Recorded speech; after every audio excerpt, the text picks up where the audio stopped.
Students, ಕಳೆದ ತರಗತಿಗಳಲ್ಲಿ ನಾವೇನ್ ಮಾತಾಡ್ತಿದ್ವಿ? ಯಾವ ವಿಷಯದ ಬಗ್ಗೆ ನಾನು ಮಾತಾಡ್ತಿದ್ದೆ? ಆಮೇಲೆ ಸಿಲೆಬಸ್ ಬಗ್ಗೆ ಏನಾದ್ರು ಹೇಳಿದ್ನ? ನೀವು ಈ ಹಿಂದಿನ ತರಗತಿಯಲ್ಲಿ ಅಂದ್ರೆ ನೀವು 10ನೇ ಕ್ಲಾಸ್ ಅಲ್ಲಿ ಇದ್ದಂತಹ ಸಮಯದಲ್ಲಿ, ಇದು ಪ್ರಥಮ PUC ಅಲ್ವಾ, ನೀವು 10ನೇ ತರಗತಿಯಲ್ಲಿ ಇದ್ದಂತಹ ಸಮಯದಲ್ಲಿ ಇತಿಹಾಸದಲ್ಲಿ ನೀವೇನು ಓದಿದ್ರಿ? ಭಾರತದ ಇತಿಹಾಸ ಮತ್ತು ಸ್ವಲ್ಪ ಮಟ್ಟಿಗೆ ವಿತ್ ಸ್ಪೆಷಲ್ ರೆಫರೆನ್ಸ್ ಟು ಕರ್ನಾಟಕದ ಇತಿಹಾಸ. ಕರ್ನಾಟಕದ ಇತಿಹಾಸಕ್ಕೆ ಒತ್ತು ಕೊಟ್ಟಂತೆ ಭಾರತದ ಇತಿಹಾಸದ ಬಗ್ಗೆ ನೀವು ಸಾಕಷ್ಟು ವಿಚಾರಗಳನ್ನ ತಿಳ್ಕೊಂಡಿದ್ರಿ. ಆದ್ರೆ ನಿಮ್ಮ ಈ ವರ್ಷ ಅಂದ್ರೆ ಪ್ರಥಮ PUCಯಲ್ಲಿ ನೀವು ಓದಬೇಕಾಗಿರ್ತಕ್ಕಂತಹ ಇತಿಹಾಸ ಅದು ಪ್ರಪಂಚದ ಇತಿಹಾಸ. ನೀವು 10ನೇ ತರಗತಿಯಲ್ಲಿ ಏನೇನು ಅಂಶಗಳ ಬಗ್ಗೆ ನೀವು ತಿಳ್ಕೊಂಡಿದ್ದೀರಿ ಅನ್ನೋದ್ರ ಬಗ್ಗೆ ನಾನು ಕಳೆದ 3-4 ತರಗತಿಗಳಲ್ಲಿ ಅದನ್ನ ನೆನಪಿಸಿದೆ ನಿಮಗೆ, ಹೌದಾ? ಭಾರತದ ಸಾಮಾಜಿಕ ಚಳುವಳಿಗಳಿರ್ಬಹುದು, ಯುರೋಪಿಯನ್ನರ ಆಗಮನ ಇರಬಹುದು, ಜೊತೆಗೆ ಕಾರ್ನಾಟಿಕ್ ಯುದ್ಧಗಳಿರ್ಬಹುದು, ಇತ್ಯಾದಿ ಅಂಶಗಳನ್ನ ನಾನು ನಿಮಗೆ ನೆನಪು ಮಾಡಿಕೊಟ್ಟೆ ಅಲ್ವಾ? ಕರೆಕ್ಟಾ? ಈ ವರ್ಷ ನೀವು ಪ್ರಪಂಚದ ಇತಿಹಾಸವನ್ನ ಅಧ್ಯಯನ ಮಾಡ್ತೀರಿ. ಪ್ರಪಂಚದ ಭೂಪಟವನ್ನ ನೋಡಿದ್ದೀರಾ? ನಿಮ್ಮ ಕಣ್ಣಲ್ಲಿ ಇದೆಯಾ ಪ್ರಪಂಚದ ಭೂಪಟ? ನಿಮಗೆ ನೆನಪಿದೆಯಾ? ಪ್ರಪಂಚ ಅಂದ್ಬಿಟ್ಟಲ್ಲೇ ಏನ್ ನೆನಪಿಗೆ ಬರುತ್ತೆ? ನೆನಪಿದೆಯೋ ನೆನಪಿಲ್ವೋ? ಇದೆಯಾ? ನೋಡಿ, ಇದು ಪ್ರಪಂಚದ ಭೂಪಟ ಅಲ್ವಾ? ಇದು ಯಾವ ಖಂಡ ಹೇಳ್ತೀರಾ ನೋಡೋಣ? ಏಷ್ಯಾ ಖಂಡನ? ಅಲ್ಲ, ಯಾವ ಖಂಡ? ಗೊತ್ತಿಲ್ಲ. ಇದು ಹೋಗ್ಲಿ, ನಮ್ಮ ಖಂಡ, ನಮ್ಮ ದೇಶ ಯಾವ ಖಂಡಕ್ಕೆ ಸೇರುತ್ತೆ ಗೊತ್ತಾ? ಏಷ್ಯಾ ಖಂಡ. Very good. ಎಷ್ಟು ಖಂಡಗಳಿದ್ದಾವೆ ಪ್ರಪಂಚದಲ್ಲಿ? 7 ಖಂಡಗಳಿದ್ದಾವೆ. ಪ್ರಪಂಚದಲ್ಲಿ ಎಷ್ಟು ಖಂಡಗಳಿದ್ದಾವೆ? 7 ಖಂಡಗಳಿದ್ದಾವೆ. ಅದರಲ್ಲಿ ಅತಿ ದೊಡ್ಡ ಖಂಡ ನಮ್ಮ ಖಂಡ. ಯಾವುದದು? ಏಷ್ಯಾ ಖಂಡ. ಒಟ್ಟು 7 ಖಂಡಗಳಿದ್ದಾವೆ. ಒಂದು ಏಷ್ಯಾ ಖಂಡ, ಯುರೋಪ್ ಖಂಡ, ಎಣಿಸ್ಕೊಳ್ಳಿ ನೋಡೋಣ. ಆಫ್ರಿಕಾ ಖಂಡ, ಆಸ್ಟ್ರೇಲಿಯಾ ಖಂಡ, ಅಂಟಾರ್ಟಿಕಾ ಖಂಡ, ಉತ್ತರ ಅಮೆರಿಕ ಮತ್ತು ದಕ್ಷಿಣ ಅಮೆರಿಕ. ನಾವು ಅವನ್ನ ಮ್ಯಾಪ್ ಅಲ್ಲಿ ನೋಡೋದಾದ್ರೆ ನೋಡಿ, ಇದೆಯಲ್ಲ ಈ ಭಾಗ, ಇದು ಏಷ್ಯಾ ಖಂಡ, ಇದು ಯುರೋಪ್ ಖಂಡ, ಇದು ಆಫ್ರಿಕಾ ಖಂಡ, ಇದು ಆಸ್ಟ್ರೇಲಿಯಾ ಖಂಡ. ತೋರಿಸ್ತಾ ಇದ್ದೀನಿ ನಾನು, ಗಮನಿಸ್ತಾ ಇದ್ದೀರಾ? ಆಸ್ಟ್ರೇಲಿಯಾ ಖಂಡ ಇದು ಆಫ್ರಿಕಾ ಖಂಡ, ಇದು ದಕ್ಷಿಣ ಅಮೆರಿಕಾ ಖಂಡ, ಇದು ಉತ್ತರ ಅಮೆರಿಕಾ ಖಂಡ. ಇವು 6 ಖಂಡಗಳಲ್ಲಿ ಜನರು ಹೆಚ್ಚಿನದಾಗಿ ವಾಸ ಮಾಡ್ತಾ ಇರ್ತಕ್ಕಂಥ. ಇನ್ನೊಂದು ಅಂಟಾರ್ಟಿಕಾ ಖಂಡ. ಈ 6 ಖಂಡಗಳ ಬಗ್ಗೆ ನೀವು ಈ ವರ್ಷದ ಪ್ರಥಮ PUC ಇತಿಹಾಸದಲ್ಲಿ ನೀವು ಅಧ್ಯಯನ ಮಾಡ್ತೀರಿ. ಎಲ್ಲ ಖಂಡಗಳ ಇತಿಹಾಸವನ್ನ ನೀವು ಸಂಕ್ಷಿಪ್ತವಾಗಿ ಅಧ್ಯಯನ ಮಾಡದೆ ನಿಮಗೆ ಈ ವರ್ಷ ಇರ್ತಕ್ಕಂತಹ ಪಠ್ಯ ಸಂಚೆ ಅಲ್ವಾ? ಅದಕ್ಕಿಂತ ಮುಂಚೆ ನೀವು ಇತಿಹಾಸದ ವಿದ್ಯಾರ್ಥಿಗಳು ಅಂದ ಮೇಲೆ ಇತಿಹಾಸ ಅಂದ್ರೆ ಏನು ಅನ್ನೋದನ್ನ ಮತ್ತು ಇತಿಹಾಸದ ವ್ಯಾಖ್ಯಾನಗಳ ಬಗ್ಗೆ ನೀವು ತಿಳ್ಕೋಬೇಕು. ಫಸ್ಟ್ ಇತಿಹಾಸ ಅಂತಕ್ಕಂಥದ್ದು ಯಾವ ಶಬ್ದ ಇದೆ? ಕನ್ನಡನ, ಸಂಸ್ಕೃತನ? ಇತಿಹಾಸ ಅಂತಕ್ಕಂಥದ್ದು ಇದೊಂದು ಸಂಸ್ಕೃತ ಪದ ಇದೆ. ಆದ್ರೆ ಇದು ನಾವು ಕನ್ನಡದಲ್ಲಿ ಅದನ್ನ ಬಳಕೆ ಮಾಡ್ತಾ ಇದ್ದೀವಿ. ಇತಿಹಾಸ ಅನ್ನೋದನ್ನ ಇಂಗ್ಲಿಷ್ ನಲ್ಲಿ ಏನಂತ ಕರಿತೀವಿ? ಹಿಸ್ಟರಿ ಅಂತ ಕರಿತೀವಿ. ಇತಿಹಾಸವನ್ನ ಇಂಗ್ಲಿಷ್ ನಲ್ಲಿ ಹಿಸ್ಟರಿ ಅಂತ ಕರಿತೀವಿ. ಹಾಗಾದ್ರೆ ಈ ಹಿಸ್ಟರಿ ಅಂತಕ್ಕಂತಹ ಪದ ಇದೆಯಲ್ಲ, ಇದು ಯಾವ ಪದದಿಂದ ಬಂದಿದೆ? ಹಿಸ್ಟೋರಿಯಾ ಅಂತಕ್ಕಂತಹ ಗ್ರೀಕ್ ಪದದಿಂದ ಹಿಸ್ಟರಿ ಪದ ಬಂದಿದೆ. ಬರ್ಕೊಳ್ಳಿ ಇದನ್ನ, ಬಹಳ ಇಂಪಾರ್ಟೆಂಟ್. 1 ಮಾರ್ಕ್ಸ್ಗೆ ನಿಮಗೆ ಒಂದು ಪ್ರಶ್ನೆಯಾಗಿ ನಿಮಗೆ ಮೊದಲನೇ ಕೇಳದೆ ಈ ಪ್ರಶ್ನೆ. ಆನ್ಯುವಲ್ ಎಕ್ಸಾಮ್ ಇರ್ಬೋದು, ಮಿಡ್ ಟರ್ಮ್ ಇರ್ಬೋದು, ಯಾವುದೇ ಟೆಸ್ಟ್ ಇರ್ಬೋದು, ಆ ಟೆಸ್ಟ್ಗಳಲ್ಲಿ ನಿಮಗೆ ಮೊದಲನೆಯ ಪ್ರಶ್ನೆಯನ್ನ ಕೇಳೋದೇ ಇದನ್ನ. ಹಿಸ್ಟರಿ ಅಂತಕ್ಕಂತಹ ಶಬ್ದ ಯಾವ ಪದದಿಂದ ಬಂದಿದೆ ಅಂತ ಕೇಳಬಹುದು. ಯಾವ ಪದದಿಂದ ಬಂದಿದೆ? ಹಿಸ್ಟೋರಿಯಾ ಅಂತಕ್ಕಂತಹ ಪದದಿಂದ ಬಂದಿದೆ. ಹಿಸ್ಟೋರಿಯಾ ಅಂತಕ್ಕಂಥದ್ದು ಯಾವ ಭಾಷೆ ಮೂಲ ಪದ? ಅದು ಗ್ರೀಕ್ ಭಾಷೆಯ ಮೂಲ ಪದ. ಗ್ರೀಕ್ ಭಾಷೆಯ ಮೂಲ ಪದ. ಇತಿಹಾಸವನ್ನ ನಾವು ಇಂಗ್ಲಿಷ್ ನಲ್ಲಿ ಏನಂತ ಕರಿತೀವಿ? ಹಿಸ್ಟರಿ ಅಂತ ಕರಿತೀವಿ. ಹಿಸ್ಟರಿ ಅಂತಕ್ಕಂತಹ ಪದ ಹಿಸ್ಟೋರಿಯಾ ಅಂತಕ್ಕಂತಹ ಗ್ರೀಕ್ ಪದದಿಂದ ಬಂದಿದೆ ಅಂತ ಇದೆ. ನಾನು ಹೇಳ್ತಕ್ಕಂಥದ್ದು ನೀವು ಓದ್ತಕ್ಕಂಥದ್ದು ಇತಿಹಾಸ, ನಾನು ಬೋಧನೆ ಮಾಡ್ತಕ್ಕಂಥದ್ದು ಇತಿಹಾಸ ನಿಮಗೆ, ಹೌದಾ? ಇತಿಹಾಸ ಅಂತಕ್ಕಂತಹ ಪದ ಇಂಗ್ಲಿಷ್ ನಲ್ಲಿ ಏನಂತ ಕರಿತೀವಿ? ಅದು ನಿಮಗೆ ಹಿಸ್ಟರಿ ಅಂತ ಕರಿತೀವಿ, ಹೌದಾ? ಕರೆಕ್ಟಾ? ಈ ಹಿಸ್ಟರಿ ಅಂತಕ್ಕಂತಹ ಪದ ಎಲ್ಲಿಂದ ಬಂತು? ಹಿಸ್ಟೋರಿಯಾದಿಂದ ಬಂತು. ಹಾಗಾದ್ರೆ ಹಿಸ್ಟೋರಿಯಾ ಏನು? ಹಿಸ್ಟೋರಿಯಾ ಯಾವ ಭಾಷೆಯ ಪದ? ಹಿಸ್ಟೋರಿಯಾ ಯಾವುದು? ಗ್ರೀಕ್ ಭಾಷೆಯ ಪದ. ಕ್ಲಿಯರ್? ಹಾಗಾದ್ರೆ ಇತಿಹಾಸ ಅಂದ್ರೆ ಏನು? ಇತಿ ಹಾ ಅಸ್, ಇವು 3 ಪದಗಳ ಮಿಶ್ರಣ ಇದು. ಇತಿ ಪ್ಲಸ್ ಆ ಪ್ಲಸ್ ಅಸ್, ಇಷ್ಟು ಸೇರಿ ಇತಿಹಾಸ ಆಗಿದೆ. ಇತಿ ಹಾ ಪ್ಲಸ್ ಅಸ್, ಈ 3 ಶಬ್ದಗಳ ಒಗ್ಗೂಡಿಸುವಿಕೆಯಿಂದ ಇತಿಹಾಸ ಅಂತಕ್ಕಂತಹ ಪದ ಸೃಷ್ಟಿಯಾಗಿದೆ. ಬಿಡಿಸಿ ನೋಡೋಣ ಇತಿಹಾಸವನ್ನ. ಇತಿ ಪ್ಲಸ್ ಆ ಪ್ಲಸ್ ಅಸ್. ಇತಿ ಅಂದ್ರೆ ಏನು? ಇತಿ ಅಂದ್ರೆ ಹೀಗೆ. ಇತಿ ಅನ್ನೋ ಪದದ ಅರ್ಥ ಏನು? ಹೀಗೆ. ಹ ಅನ್ನೋ ಪದದ ಅರ್ಥ ಖಚಿತವಾಗಿ ಅಥವಾ ನಿರ್ದಿಷ್ಟವಾಗಿ ಅಥವಾ ಪರ್ಟಿಕ್ಯುಲರ್ ಆಗಿ ಅಂತೀವಿ ನಾವು ಇಂಗ್ಲಿಷ್ ನಲ್ಲಿ. ಇತಿ ಅಂದ್ರೆ ಹೀಗೆ, ಹ ಅಂದ್ರೆ ಖಚಿತವಾಗಿ, ಅಸ್ ಅಂದ್ರೆ ನಡೆಯಿತು.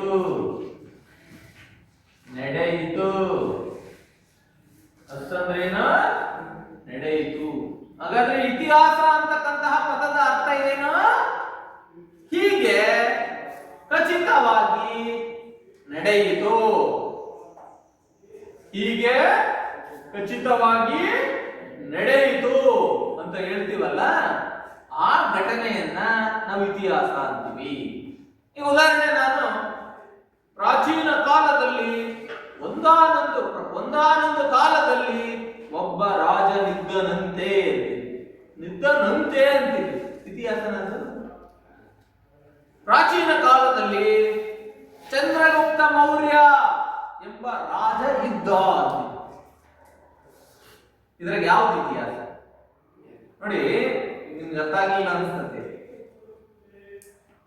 ಪ್ರಾಚೀನ ಕಾಲದಲ್ಲಿ ಒಬ್ಬ ರಾಜನಿದ್ದನಂತೆ ಅಂತೀವಿ. ಪ್ರಾಚೀನ ಕಾಲದಲ್ಲಿ ಒಬ್ಬ ರಾಜನಿದ್ದ ಅಂತೀವಿ. ಇದರಲ್ಲಿ ಯಾವ್ದು ಇತಿಹಾಸ? ಇದ್ದ ಅನ್ನೋದು ಇತಿಹಾಸ. ಇದ್ದನಂತೆ ಅನ್ನೋದು ಅದನ್ನ ನಾವು ಖಚಿತವಾಗಿ ಹೇಳ್ತಾ ಇಲ್ಲ, ಪರ್ಟಿಕ್ಯುಲರ್ ಆಗಿ ಹೇಳ್ತಾ ಇಲ್ಲ. ಅಂತಕ್ಕಂತೆ ಇದ್ರೂ ಇರಬಹುದು, ಇದ್ದೇನೂ ಇರಬಹುದು ಅಲ್ವಾ? ಇದ್ರೂ ಇರಬಹುದು, ಇದ್ದೇನೂ ಇರಬಹುದು. ನಿರ್ದಿಷ್ಟವಾಗಿ ನಾವು ಹೇಳ್ತೀವಲ್ಲ, ಅದನ್ನ ಏನಂತ ಕರಿತೀವಿ? ಇತಿಹಾಸ ಅಂತ ಕರಿತೀವಿ. ಉದಾಹರಣೆ, ನೀವು ವರ್ಲ್ಡ್ ಹಿಸ್ಟರಿಯನ್ನು ಅಧ್ಯಯನ ಮಾಡೋದ್ರಿಂದ ಪ್ರಪಂಚದ ಇತಿಹಾಸವನ್ನ ನೀವು ಅಧ್ಯಯನ ಮಾಡೋದ್ರಿಂದ ಪ್ರಪಂಚದ ಇತಿಹಾಸಕ್ಕೆ ಸಂಬಂಧಪಟ್ಟಂತೆ ನಾವು ತಿಳ್ಕೊಳ್ಳೋದಾದ್ರೆ ಅತ್ಸೆಪ್ಸುಟ್ ಅಂತ ಹೆಸರು ಕೇಳಿದ್ದೀರಿ ಎಲ್ಲಾದ್ರೂ? ಅತ್ಸೆಪ್ಸುಟ್ ಅಂತಕ್ಕಂಥವಳು ಪ್ರಪಂಚದ ಮೊಟ್ಟ ಮೊದಲ ಸಾಮ್ರಾಜ್ಞಿ ಅಂತ ಕರೀತಾರೆ. ಸಾಮ್ರಾಜ್ಞಿ, ಸಾಮ್ರಾಟ ಅನ್ನೋ ಪದ ಕೇಳಿರ್ಬೋದು ನೀವು ಅಲ್ಲ? ಅಶೋಕ ಸಾಮ್ರಾಟ ಕೇಳಿದಿರಲ್ಲ? ಸಾಮ್ರಾಟ ಅಂದ್ರೆ ಏನು? ಒಂದು ದೊಡ್ಡ ಸಾಮ್ರಾಜ್ಯದ ಮುಖ್ಯಸ್ಥ, ರಾಜನನ್ನ ನಾವೇನಂತ ಕರಿತೀವಿ? ಸಾಮ್ರಾಟ. ಆ ಸಾಮ್ರಾಟನ ಹೆಂಡತಿಯನ್ನ ಸಾಮ್ರಾಜ್ಞಿ ಅಂತೀವ ಅನ್ನಲ್ವಾ?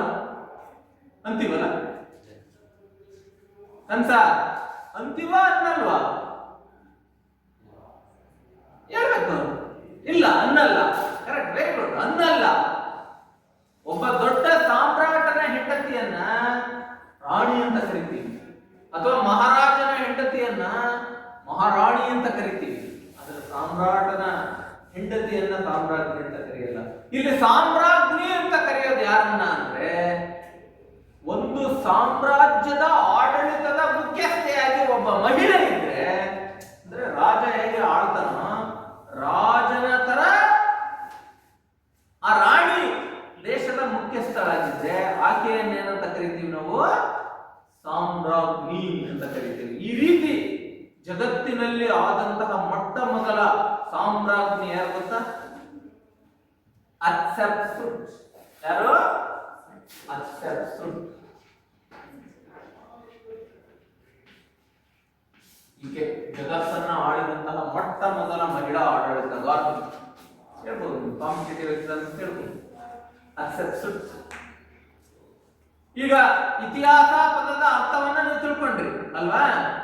ಇತಿ ಆ ಅಸ್, ಹೀಗೆ ಖಚಿತವಾಗಿ ನಡೆಯಿತು, ಹೀಗೆ ಖಚಿತವಾಗಿ ನಡೆಯಿತು ಅನ್ನೋದನ್ನ ಏನಂತ ಕರಿತೀವಿ ನಾವು? ಇತಿಹಾಸ ಅಂತ ಕರಿತೀವಿ. ಇತಿಹಾಸ ಅಂತಕ್ಕಂತಹ ಪದ ಇಂಗ್ಲಿಷ್ ನಲ್ಲಿ ಹಿಸ್ಟರಿ ಅಂತ ಕರಿತೀವಿ. ಹಿಸ್ಟರಿ ಅಂತಕ್ಕಂತಹ ಪದ ಗ್ರೀಕ್ ಪದವಾದಂತಹ ಹಿಸ್ಟೋರಿಯಾದಿಂದ ಬಂದಿದೆ. ಇದು ನಿಮಗೆ ಇತಿಹಾಸ ಹಿಸ್ಟರಿ ಪದ ಯಾವ ಪದದಿಂದ ಬಂದಿದೆ ಅಂತ ನಾವು ಕೇಳಬಹುದು. ಯಾವ ಪದದಿಂದ ಬಂದಿದೆ? ಹಿಸ್ಟೋರಿಯಾ. ಹಿಸ್ಟೋರಿಯಾ ಪದದಿಂದ ಬಂದಿದೆ. ಹಿಸ್ಟೋರಿಯಾ ಪದ ಯಾವ ಭಾಷೆಯಿಂದ ಬಂದಿದೆ? ಯಾವ ಭಾಷೆಯಿಂದ ಬಂದಿದೆ? ಗ್ರೀಕ್ ಭಾಷೆಯಿಂದ ಬಂದಿದೆ. ಸರಿನಾ? ಈಗ ಮುಂದೆ ನಾವು ನೋಡೋದಾದ್ರೆ ಹಿಸ್ಟರಿಯ ಇತಿಹಾಸದ ವ್ಯಾಖ್ಯಾನಗಳನ್ನ ನಾವು ಅದರ ಬಗ್ಗೆ ಗಮನಿಸೋದಾದ್ರೆ, ವ್ಯಾಖ್ಯಾನಗಳು ಈ ಪ್ರಪಂಚದಲ್ಲಿ ಹಲವಾರು ಇತಿಹಾಸಕಾರರು ಇತಿಹಾಸದ ಬಗ್ಗೆ ತಮ್ಮದೇ ಆದಂತಹ ವ್ಯಾಖ್ಯಾನವನ್ನು ಕೊಟ್ಟಿದ್ದಾರೆ. ವ್ಯಾಖ್ಯಾನಗಳು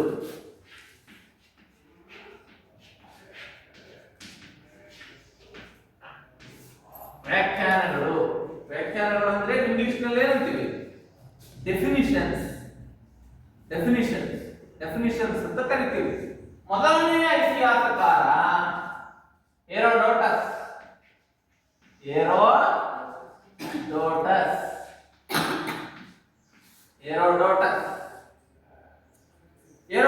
ಏನು? Very good. ಇತಿಹಾಸದ ಪಿತಾಮಹ. ನೀವು ಕಲಾ ವಿಭಾಗದ ವಿದ್ಯಾರ್ಥಿಗಳು ಅಲ್ವಾ? ನೀವು HETS ಈ 4 ಸಬ್ಜೆಕ್ಟ್ಗಳನ್ನ ಆಪ್ಷನಲ್ ಆಗಿ ಓದ್ತೀವಿ ಅಲ್ವಾ? H ಅಂದ್ರೆ ಹಿಸ್ಟ್ರಿ, E ಅಂದ್ರೆ ಎಕನಾಮಿಕ್ಸ್, E ಅಂದ್ರೆ ಪೊಲಿಟಿಕಲ್ ಸೈನ್ಸ್, S ಅಂದ್ರೆ ಸೋಷಿಯಲ್ ಅಲ್ವಾ? ಈ 4 ವಿಷಯಗಳಿಗೂ ಒಬ್ಬೊಬ್ರು ಪಿತಾಮಹರುಗಳಿದ್ದಾರೆ. ಎಷ್ಟು ಜನಕ್ಕೆ ಗೊತ್ತಿದೆ? 4 ಸಬ್ಜೆಕ್ಟಿನ ಪಿತಾಮಹ ನನಗೆ ಗೊತ್ತಿದೆ ಸರ್ ಅನ್ನೋರು ಯಾರು ಇದ್ದೀರಾ? ಇಲ್ಲ, ನಿಮ್ಮ ತರಗತಿಗಳಲ್ಲಿ ಹೇಳ್ತಾರೆ ಅದನ್ನು ಮುಂದಿನ ದಿವಸಗಳಲ್ಲಿ. ಇತಿಹಾಸದ ಪಿತಾಮಹ ಯಾರು? ಹೆರೋಡೋಟಸ್. ಈ ಎಕನಾಮಿಕ್ಸ್ ಅಂತೀವಲ್ಲ, ಎಕನಾಮಿಕ್ಸ್ ಅನ್ನು ಕನ್ನಡದಲ್ಲಿ ಏನಂತೀವಿ? ಅರ್ಥಶಾಸ್ತ್ರ. ಅರ್ಥಶಾಸ್ತ್ರದ ಪಿತಾಮಹ ಯಾರು? Adam Smith. ಹೇಳ್ತಾರೆ ನಾಳೆ ತರಗತಿಯಲ್ಲಿ ಹೇಳ್ತಾರೆ. ಯಾರು? Adam Smith. ರಾಜ್ಯಶಾಸ್ತ್ರದ ಅಂದ್ರೆ ಪೊಲಿಟಿಕಲ್ ಸೈನ್ಸಿನ ಪಿತಾಮಹ ಯಾರು? ಅರಿಸ್ಟಾಟಲ್. ಯಾರು? ಅರಿಸ್ಟಾಟಲ್. ಸಮಾಜಶಾಸ್ತ್ರದ ಪಿತಾಮಹ ಯಾರು? August Conte. August Conte. ಈ ರೀತಿ ಹಾಗೆ ನಿಮ್ಮ ಈಗ ನೀವು ಓದ್ತಾ ಇರ್ತಕ್ಕಂತಹ ಇತಿಹಾಸ ವಿಷಯದ ಪಿತಾಮಹ ಯಾರು? ಹೆರೋಡೋಟಸ್. ಇವನನ್ನ ಯಾಕೆ ಇತಿಹಾಸದ ಪಿತಾಮಹ ಅಂತಾರೆ? ನಾನು ಹಿಸ್ಟ್ರಿ ಲೆಕ್ಚರರು, ನನ್ನನ್ನು ಯಾಕೆ ಪಿತಾಮಹ ಅನ್ನಲ್ಲ? ಅಲ್ವಾ? ನೀವು ಯೋಚನೆ ಮಾಡ್ಬೋದಲ್ವಾ? ನಮ್ಮ ಸರು ಲೆಕ್ಚರರು 25 ವರ್ಷ, ಅವ್ರಿಗೆ 22 ವರ್ಷ ಅನುಭವ ಇದೆ, ಯಾಕೆ ನಿಮ್ಮನ್ನೇ ಪಿತಾಮಹ ಅಂತ ಕರಿಬಾರ್ದು ಸರ್ ಅಂತ ಪ್ರಶ್ನೆ ಕೇಳಬಹುದು ನೀವು, ತಪ್ಪಿಲ್ಲ. ಯಾಕೆ ಹೆರೋಡೋಟಸ್ನನ್ನೇ ಇತಿಹಾಸದ ಪಿತಾಮಹ ಅಂತ ಕರೀತಾರೆ? ಹೆರೋಡೋಟಸ್ ಗಮನಿಸ್ಬೇಕು, ಇದನ್ನು ಬಹಳ ಚೆನ್ನಾಗಿ ಗಮನಿಸ್ಬೇಕು. ಯಾಕೆ ಹೆರೋಡೋಟಸ್ನನ್ನೇ ಇತಿಹಾಸದ ಪಿತಾಮಹ ಅಂತಾರೆ ಅಂದ್ರೆ, ಹೆರೋಡೋಟಸ್ ಗ್ರೀಸ್ ಅಂತಕ್ಕಂತಹ ಒಂದು ದೇಶದ ಇತಿಹಾಸಕಾರ. ಯಾವ ದೇಶ? ಗ್ರೀಸ್. ಗ್ರೀಸ್ ಗ್ರೀಸ್ ದೇಶದ ಇತಿಹಾಸಕಾರ ಇವನು ಹೆರೋಡೋಟಸ್. ಪ್ರಪಂಚದಲ್ಲಿ ಇನ್ನೂ ಯಾರು ಇತಿಹಾಸವನ್ನ ಬರೆಯಕ್ಕೆ ಶುರು ಮಾಡಿದ್ದಿಲ್ಲ. ಅಂತಹ ಕಾಲಘಟ್ಟದಲ್ಲಿ ಹೆರೋಡೋಟಸ್ ವೈಜ್ಞಾನಿಕವಾಗಿ ಇತಿಹಾಸವನ್ನ ಬರೆಯಲಿಕ್ಕೆ ಆರಂಭ ಮಾಡಿದಂತಹ ವ್ಯಕ್ತಿ. ಆದ್ದರಿಂದ ಅವನನ್ನ ಏನಂತ ಕರಿತೀವಿ? ಇತಿಹಾಸದ ಪಿತಾಮಹ ಅಂತ ಕರಿತೀವಿ. ಅವನ ಕಾಲಘಟ್ಟ ಈಗ ನಾವು ಕ್ರಿಸ್ತ ಶಕದಲ್ಲಿ 2024 ಇದ್ದೀವಿ. ಅಲ್ಲಿಗಿನ 400-500 ವರ್ಷ ಹಿಂದಿದ್ದ ಅವನು. ಅಲ್ಲಿಗೆ ಟೋಟಲ್ ಆಗಿ ಹೇಳೋದಾದ್ರೆ 2500 ವರ್ಷಗಳ ಹಿಂದೆ ಬದುಕಿದ್ದಂತಹ ಗ್ರೀಸ್ ದೇಶದ ಒಬ್ಬ ಖ್ಯಾತ ಇತಿಹಾಸ ತಜ್ಞ ಆ ಹೆರೋಡೋಟಸ್ನ ಕಾಲ ಸಾಶಾಪು 484. ಸಾಶಾಪು 484. ಸಾಶಾಪುದ ಪರಿಚಯ ಇದೆಯಾ ನಿಮಗೆ?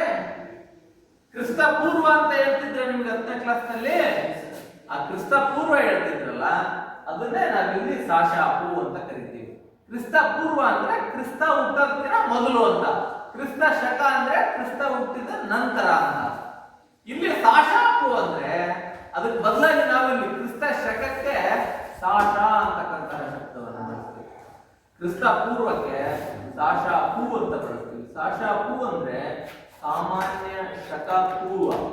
ಸಾಮಾನ್ಯ ಶಕ ಪೂರ್ವ ಅಂದ್ರೆ ಕ್ರಿಸ್ತ ಹುಟ್ಟೋದಕ್ಕಿಂತ ಮೊದಲದನ್ನ ನಾವು ಸಾಶಾಪು ಅಂತೀವಿ. ಈಗ ನಾವು 2024 ಇದ್ದೀವಿ ಅಲ್ವಾ?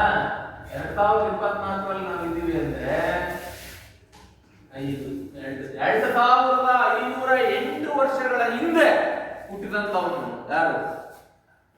ಹೆರೋಡೋಟಸ್. ಇಡೀ ಜಗತ್ತಿನಲ್ಲಿ ಮೊಟ್ಟ ಮೊದಲಿಗೆ ಇತಿಹಾಸವನ್ನ ವೈಜ್ಞಾನಿಕವಾಗಿ ಬರೆಯಲಿಕ್ಕೆ ಆರಂಭ ಮಾಡಿದಂತವನು ಹೆರೋಡೋಟಸ್. ಹೆರೋಡೋಟಸ್ ಯಾವ ದೇಶದವನು? ಗ್ರೀಸ್ ದೇಶದವನು. ಇವನು ಬರೆದಂತಹ ಕೃತಿ the history of Persian wars. The history of Persian wars.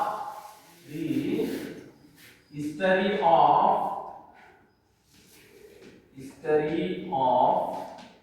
Persian wars.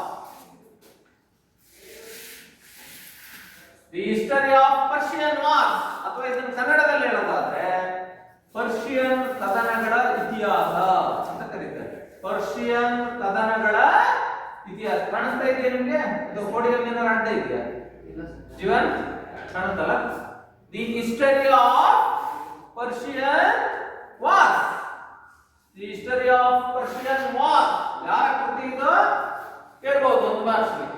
Herodotus ಯಾವ ದೇಶದ ಇತಿಹಾಸಕಾರ ಅಂತ ಕೇಳಬಹುದು. ಯಾವ ದೇಶದ ಇತಿಹಾಸಕಾರ? ಗ್ರೀಸ್ ದೇಶದ ಇತಿಹಾಸಕಾರ. ಈ ಹೆರೋಡೋಟಸ್ ಬರೆದಂತಹ ಯಾವುದು ಅಂತ ಕೇಳಬಹುದು.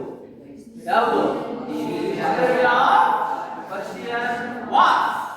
ಹಾಗಾದ್ರೆ ಈ ಹೆರೋಡೋಟಸ್ ಇತಿಹಾಸದ ಬಗ್ಗೆ ಏನ್ ಹೇಳ್ದ? ಡೆಫಿನಿಷನ್ ಏನ್ ಕೊಟ್ಟ? ಈ ಹೆರೋಡೋಟಸ್ನ ಪ್ರಕಾರ ಹಿಸ್ಟರಿ ಅಂದ್ರೆ ಮುಂದಿನ ಪೀಳಿಗೆಯು ನೆನಪಿಡಬೇಕಾದಂತಹ ಮಹಾನ್ ವೀರರ ಮತ್ತು ಮಹತ್ವಪೂರ್ಣ ಘಟನೆಗಳ ದಾಖಲೆಯೇ ಇತಿಹಾಸ ಅಂತ ಕರೆದ. ಇತಿಹಾಸ ಅಂದ್ರೆ ಏನು ಅನ್ನೋದಕ್ಕೆ ಅವನು ಕೊಟ್ಟಂತಹ ವಿವರಣೆ ಇದು. ಯಾರು ಕೊಟ್ಟಂತಹ ವಿವರಣೆ? ಯಾರು? ಹೆರೋಡೋಟಸ್ ಯಾರು? ಇತಿಹಾಸದ ಪಿತಾಮಹ. ಯಾವ ದೇಶದವನು ಹೆರೋಡೋಟಸ್? ಗ್ರೀಸ್ ದೇಶದವನು. ಅವನ ಕೃತಿ ಯಾವುದು? ಏನ್ ಹೇಳಿದ ಅವನು? ಇತಿಹಾಸ ಅಂದ್ರೆ ಏನ್ ಹೇಳಿದ? ಮುಂದಿನ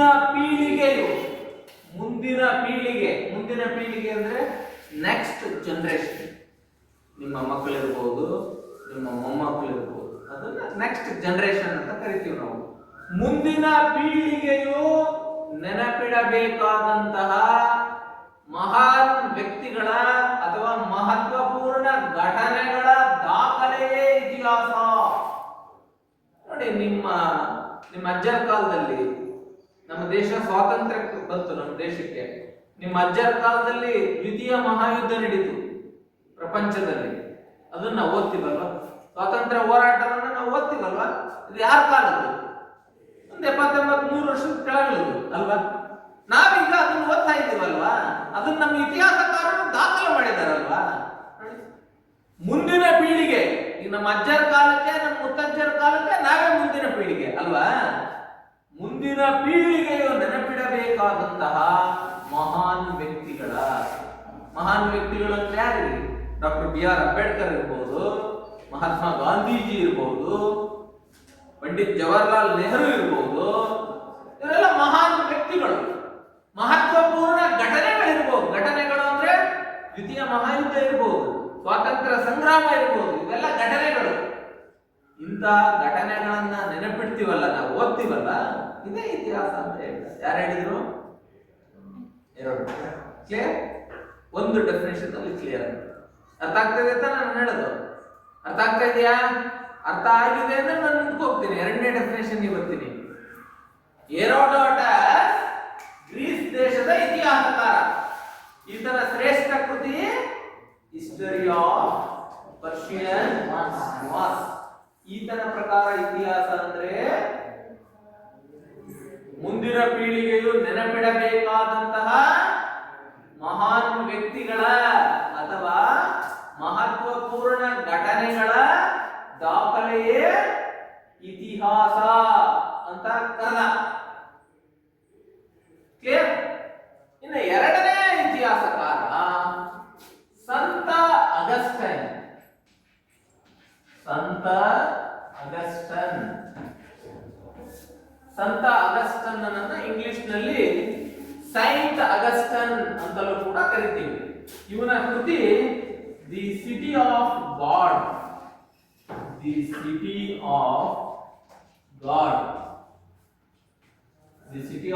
ಬಹಳ ಇಂಪಾರ್ಟೆಂಟ್. ಇದು ಕೂಡ ಕೃತಿ ಕೇಳಬಹುದು. ದಿ ಸಿಟಿ ಆಫ್ ಗಾಡ್ ಕೃತಿಯನ್ನ ಯಾರು ಬರೆದ್ರು ಅಂತ ಕೇಳಬಹುದು. ಅಥವಾ ಸಂತ ಅಗಸ್ಟನ್ ಬರೆದ ಕೃತಿ ಯಾವುದು ಅಂತ ಕೇಳಬಹುದು. ದಿ ಸಿಟಿ ಆಫ್ ಗಾಡ್, ಸಂತ ಅಗಸ್ಟನ್. ಈ ಸಂತ ಅಗಸ್ಟನ್ ಇವನೊಬ್ಬ ಸಂತ, ಸೈಂಟ್, ಒಬ್ಬ ಕ್ರೈಸ್ತ ಧರ್ಮದ ಇತಿಹಾಸಕಾರ. ಕ್ರೈಸ್ತ ಧರ್ಮಕ್ಕೆ ಹೆಚ್ಚು ಒತ್ತನ್ನ ಕೊಟ್ಟು ಇತಿಹಾಸವನ್ನ ಬರೆದಂತಹ ಇತಿಹಾಸಕಾರ ಯಾರು? ಸಂತ ಅಗಸ್ಟನ್. ಇವನ ಕೃತಿ ಸಿಟಿ ಆಫ್ ಗಾಡ್. ಇವನು ಸಾಶಾ ಅಂದ್ರೆ ಕ್ರಿಸ್ತ ಶಕ 3ನೇ ಶತಮಾನದಲ್ಲಿ, 4ನೇ ಶತಮಾನದ ಕಾಲಘಟ್ಟದಲ್ಲಿ ಬದುಕಿದ್ದಂಥವ್ರು.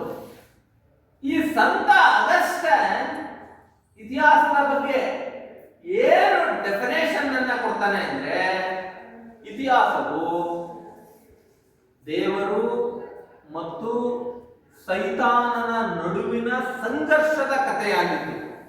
ಇತಿಹಾಸ ಅಂತಕ್ಕಂಥದ್ದು ದೇವರು ಮತ್ತು ಸೈತಾನ. ಸೈತಾನ ಅಂದ್ರೆ ಯಾರಲ್ಲಿ? ದೇವರು ಮತ್ತು ಸೈತಾನನ ನಡುವಿನ ಸಂಘರ್ಷದ ಕಥೆಯಾಗಿದ್ದು, ಅಂತಿಮವಾಗಿ ದೇವರು ಸೈತಾನನ ವಿರುದ್ಧ ಜಯ ಗಳಿಸುವುದರಲ್ಲಿ ಪರ್ಯವಸನಗೊಳ್ಳುತ್ತದೆ ಅಂತ ಹೇಳಿದ್ದಾರೆ. ಯಾರು? ಸಂತ ಅಗಸ್ಟನ್. ಸಂತ ಅಗಸ್ಟನ್ ಯಾವ ದೇಶದವನು? ಇಂಗ್ಲೆಂಡ್ನವನು, ಬ್ರಿಟನ್ನವನು. ಇಂಗ್ಲೆಂಡ್ ದೇಶದ ಇತಿಹಾಸಕಾರ. ದಿ ಸಿಟಿ ಆಫ್ ಗಾಡ್ ಈತನ ಕೃತಿ. ಈತನ ಪ್ರಕಾರ ಹಿಸ್ಟರಿ ಅಂದ್ರೇನು ಹೇಳಿದ್ನಲ್ಲ ಈಗ. ಇತಿಹಾಸವು ದೇವರು ಮತ್ತು ಸೈತಾನನ ಮಧ್ಯದ ಸಂಘರ್ಷದ ಕಥೆಯಾಗಿದ್ದು, ಈ ಕಥೆ ಎಲ್ಲಿಗೆ ಮುಕ್ತಾಯವಾಗುತ್ತೆ? ದೇವರು ಸೈತಾನನನ್ನ ಸಂಹರಿಸುವುದರಲ್ಲಿ ಪರ್ಯವಸನಗೊಳ್ಳುತ್ತದೆ, ಮುಕ್ತಾಯವಾಗುತ್ತದೆ. ಅಂದ್ರೆ ಒಳ್ಳೆಯವರು ಮತ್ತು ಕೆಟ್ಟವರ ನಡುವಿನ ಹೋರಾಟ ಇದು. ಒಳ್ಳೆಯವರು ಕೆಟ್ಟವರನ್ನ ನಿರ್ಮೂಲನ ಮಾಡುವುದರಲ್ಲಿ ಈ ಒಂದು ಇತಿಹಾಸ ಮುಕ್ತಾಯವಾಗುತ್ತದೆ ಅಂತ ಹೇಳ್ತಾರೆ. ದೇವರು ಮತ್ತು ಸೈತಾನನ ನಡುವಿನ ಸಂಘರ್ಷದ ಕಥೆಯಾಗಿದ್ದು, ಅಂತಿಮವಾಗಿ ದೇವರು ಸೈತಾನನನ್ನ ಸಂಹರಿಸುವುದರಲ್ಲಿ ಪರ್ಯವಸನಗೊಳ್ಳುತ್ತದೆ. ಕ್ಲಿಯರ್? ಆತನ ಪ್ರಮುಖ ಕೃತಿ ಯಾವುದು? The city of god. 6 ಜನ ಹಿಸ್ಟೋರಿಯನ್ಸ್ ಇದ್ದಾರೆ ನಿಮ್ಮ ಪಠ್ಯ ಸೂಚಿಯ ಪ್ರಕಾರ. ಇನ್ನ ಮೂರನೆಯ ಇತಿಹಾಸಕಾರ, ತೀರಾ ಇತ್ತೀಚಿನ ಇತಿಹಾಸಕಾರ ಕಾರ್ಲ್ ಮಾರ್ಕ್ಸ್ ಅಂತ. ಕಾರ್ಲ್ ಮಾರ್ಕ್ಸ್ ನಮ್ಮ 19ನೇ ಶತಮಾನದಲ್ಲಿದ್ದಂತಹ ಇತಿಹಾಸಕಾರ. ಕಾರ್ಲ್ ಮಾರ್ಕ್ಸ್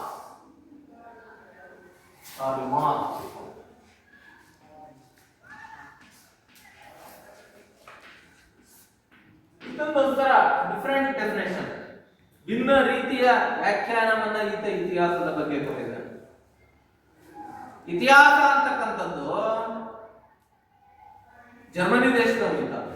ಇತಿಹಾಸ ಅಂತಕ್ಕಂಥದ್ದು ಉಳ್ಳವರು ಮತ್ತು ಇಲ್ಲದವರ ನಡುವಿನ ಹೋರಾಟ ಅಂತ ಹೇಳಿದ. ಉಳ್ಳವರು ಅಂದ್ರೆ ಯಾರಿಗೆ? ಉಳ್ಳವರು ಹೋಗಿ ಇಲ್ಲದವರು ಅಂದ್ರೆ ಹೇಳ್ತೇನೆ. ಇಲ್ಲದವರು ಅಂದ್ರೆ ಅರ್ಥ ಆಗಲಿಲ್ವಾ? ಇಲ್ಲದವರು ಅಂದ್ರೆ ಬಡವರು ಅಂತ, ಉಳ್ಳವರು ಅಂದ್ರೆ ಶ್ರೀಮಂತರು ಅಷ್ಟೇ. ಉಳ್ಳವರು ಮತ್ತು ಉಳ್ಳದವರು ಇಷ್ಟೇ ಡಿಫರೆನ್ಸ್. ಉಳ್ಳವರು ಅಂದ್ರೆ ಶ್ರೀಮಂತರು, ಉಳ್ಳದವರು ಅಂದ್ರೆ ಬಡವರು. ಇತಿಹಾಸ ಅಂತಕ್ಕಂಥದ್ದು ಉಳ್ಳವರು ಮತ್ತು ಉಳ್ಳದವರ ಮಧ್ಯದ ಹೋರಾಟ, ಅವರಿಬ್ಬರ ಮಧ್ಯದ ಹೋರಾಟ ಇದು. ಶ್ರೀಮಂತರು ಮತ್ತು ಬಡವರ ಮಧ್ಯದ ಹೋರಾಟ ಅಂತಾರೆ. ಶ್ರೀಮಂತರು ಮತ್ತು ಬಡವರ ಮಧ್ಯದ ಹೋರಾಟ ಅಂತಾರೆ. ಯಾರು ಹೇಳೋದು ಈ ಡೆಫಿನೇಷನ್ ಅನ್ನ? ಕಾರ್ಲ್ ಮಾರ್ಕ್ಸ್ 2 ಅತ್ಯದ್ಭುತವಾದಂತಹ ಕೃತಿಗಳನ್ನು ಬರೆದರು. ನೆನಪಿಟ್ಟುಕೊಳ್ಳೇಬೇಕಾದಂತಹ ಕೃತಿಗಳು. 2 ಮಾರ್ಕ್ಸ್ ನಿಮಗೆ ಅದನ್ನು ಕೇಳುವಂತಹ ಸಾಧ್ಯತೆ ಇದೆ. ದಾಸ್ ಕ್ಯಾಪಿಟಲ್ ಅಂತಕ್ಕಂಥದ್ದು ಒಂದು, ಇನ್ನೊಂದು ಕಮ್ಯುನಿಸ್ಟ್ ಮ್ಯಾನಿಫೆಸ್ಟೋ ಅಂತಕ್ಕಂಥದ್ದು. ಬರ್ಕೊಳ್ಳಿ, ದಾಸ್ ಕ್ಯಾಪಿಟಲ್ ಅವರ ಕೃತಿಗಳು ಅಲ್ಲ, ಕಾರ್ಲ್ ಮಾರ್ಕ್ಸ್ ಅವರ ಕೃತಿಗಳು. ಒಂದು ದಾಸ್ ಕ್ಯಾಪಿಟಲ್,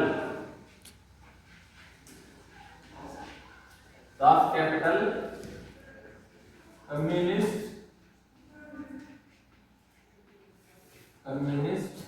ಮ್ಯಾನಿಫೆಸ್ಟೋ.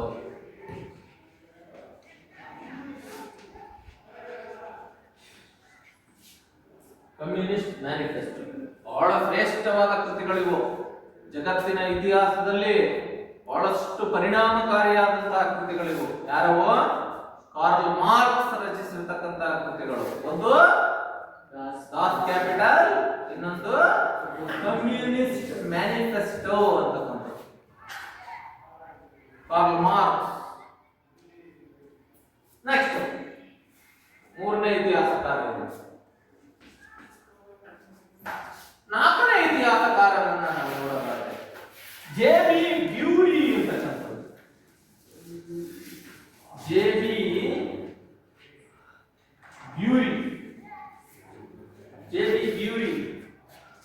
ಬ್ಯೂರಿ ಇತಿಹಾಸದ ಬಗ್ಗೆ ತನ್ನದೇ ಆದಂತಹ ರೀತಿಯಲ್ಲಿ ಆತ ವ್ಯಾಖ್ಯಾನವನ್ನು ಕೊಡ್ತಾನೆ. ಇತಿಹಾಸ ಒಂದು ವಿಜ್ಞಾನ. ಇತಿಹಾಸ ಒಂದು ವಿಜ್ಞಾನ. ಹಿಸ್ಟರಿ ಇಸ್ ಎ ಸೈನ್ಸ್ ಅಂತ ಹೇಳ್ತಾನೆ. ಇತಿಹಾಸ ಒಂದು ವಿಜ್ಞಾನ, ಹೆಚ್ಚು ಅಲ್ಲ ಕಡಿಮೆಯೂ ಅಲ್ಲ. History is A science, not more not less ಅಂತ ಯಾರು ಹೇಳೋದು? ಯಾವ ಇತಿಹಾಸಕಾರನ ವ್ಯಾಖ್ಯೆ ಇದು? ಜೆ.ಬಿ. ಬ್ಯೂರಿಯ ವ್ಯಾಖ್ಯಾನ. ಜೆ.ಬಿ. ಬ್ಯೂರಿಯ ವ್ಯಾಖ್ಯಾನ ನೆನ್ಪಿಟ್ಕೋಬೇಕಲ್ಲ. ಜೆ.ಬಿ. ಬ್ಯೂರಿಯ ಪ್ರಕಾರ ಇತಿಹಾಸ ಅಂದ್ರೆ ಏನು? ಇತಿಹಾಸ ಒಂದು ವಿಜ್ಞಾನ, ಹೆಚ್ಚು ಅಲ್ಲ ಕಡಿಮೆನೂ ಅಲ್ಲ. History is A science, not more not less. ಇನ್ನ 4 ಜನರಿಂದ ಯಾರು ಬುಕ್ಕನ್ನ ನಮಗೆ ಕಂಡು ಬಂದಿಲ್ಲ ನಮ್ಮ ಪಠ್ಯಸೂಚಿಯ ಪ್ರಕಾರ. ಇನ್ನು 5ನೆಯ ಇತಿಹಾಸಕಾರನನ್ನ ನಾವು ನೋಡೋದಾದ್ರೆ ಆರ್ನಾಲ್ಡ್ ಟಾಯ್ನಬಿ ಅಂತ. Arnold Toynbee. Arnold Toynbee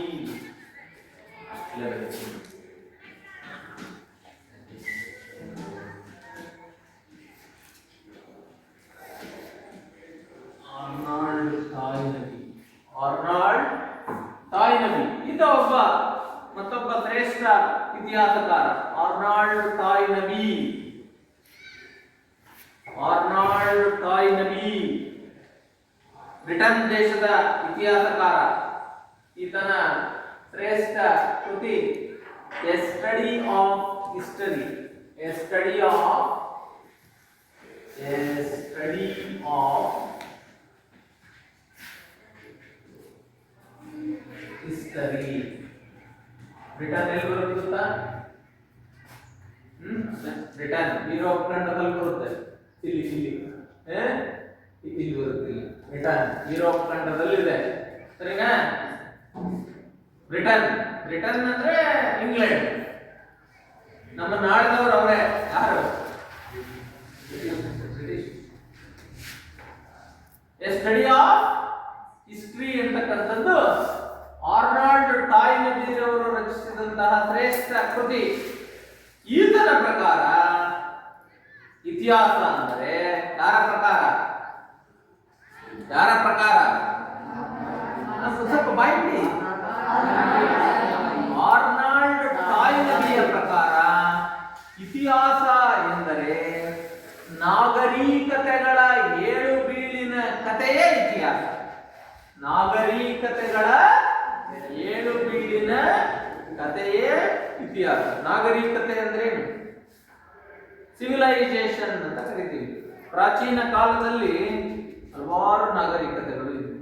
Egypt ನಾಗರಿಕತೆ ಇತ್ತು, ಬ್ಯಾಬಿಲೋನಿಯಾ ನಾಗರಿಕತೆ ಇತ್ತು, ಮೆಸೊಪಟೋಮಿಯಾ ನಾಗರಿಕತೆ ಇತ್ತು, ಸುಮೇರಿಯನ್ ನಾಗರಿಕತೆ ಇತ್ತು. ಅಷ್ಟೇ ಏಕೆ, ಚೀನಾ ನಾಗರಿಕತೆ ಇತ್ತು. ನಮ್ಮ ದೇಶದಲ್ಲೇ ಒಂದು ನಾಗರಿಕತೆ ಆಗಿ ಹೋಯಿತು. ಯಾವುದು ಗೊತ್ತಾ? ನಮ್ಮ ದೇಶದಲ್ಲಿ ಬೇಡ, ಬೇರೆ ಬೇಡ ನಮಗೆ. ನಮ್ಮ ದೇಶದಲ್ಲಿ ಇದ್ದ ನಾಗರಿಕತೆ ಯಾವುದು ಹೇಳಿಲ್ಲ? ಮಾನ್ಯ ಹೇಳಿಲ್ಲ. ನಮ್ಮ ದೇಶದಲ್ಲಿ ಒಂದು ನಾಗರಿಕತೆ ಇತ್ತಮ್ಮ, ಯಾರಿಗೆ ಗೊತ್ತಿಲ್ಲ?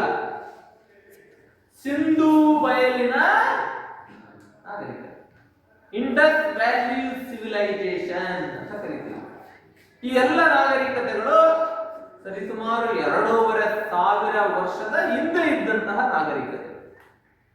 ಅದನ್ನು ಆಧಾರವಾಗಿಟ್ಕೊಂಡು ಹೇಳ್ತಾರೆ ಆರ್ನಾಲ್ಡ್ ಟಾಯ್ನಬಿ ಅವರು, ಇತಿಹಾಸ ಅಂದ್ರೆ ನಾಗರಿಕತೆಗಳ ಏಳು ಬೀಳಿನ ಕಥೆಯೇ ಇತಿಹಾಸ. ನಾಗರಿಕತೆಗಳ ಏಳು ಬೀಳಿನ ಕಥೆಯೇ ಇತಿಹಾಸ. ನಾಗರಿಕತೆಗಳ ಏಳು ಬೀಳಿನ ಕಥೆಯೇ ಇತಿಹಾಸ ಅಂತಾರೆ ಯಾರು? Arnold Toynbee. ಇನ್ನು 6ನೆಯ ಶ್ರೇಷ್ಠ ಇತಿಹಾಸಕಾರ ನಮ್ಮ ದೇಶದವರು ಜವಾಹರಲಾಲ್ ನೆಹರು. ಜವಾಹರಲಾಲ್ ನೆಹರು ಇವ್ರ ಹೆಸರು ಕೇಳ್ತೀರಿ ಎಲ್ಲರನ್ನ? ಏನಾಗಿದ್ರು ಅವರು? ಜವಾಹರಲಾಲ್ ನೆಹರು ಏನಾಗಿದ್ರು?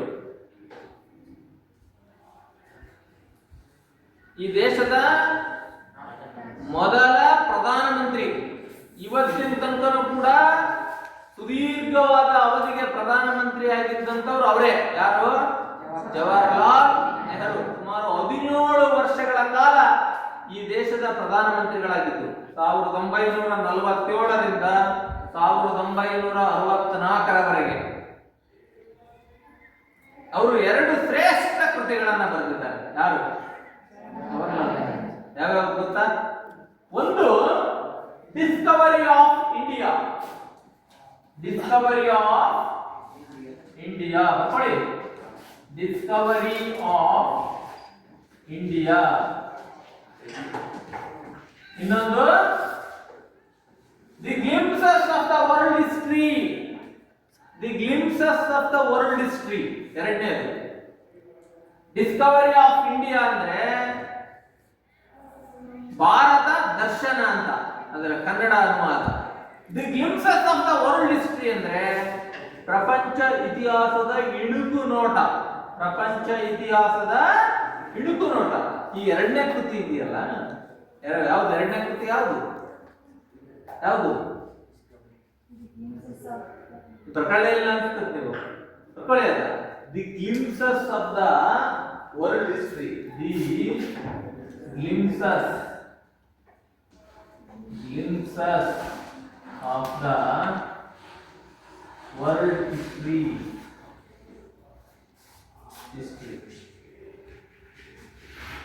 ಜವಾಹರ್ಲಾಲ್ ನೆಹರುಗೆ ಒಬ್ರು ಮಗಳಿದ್ರು.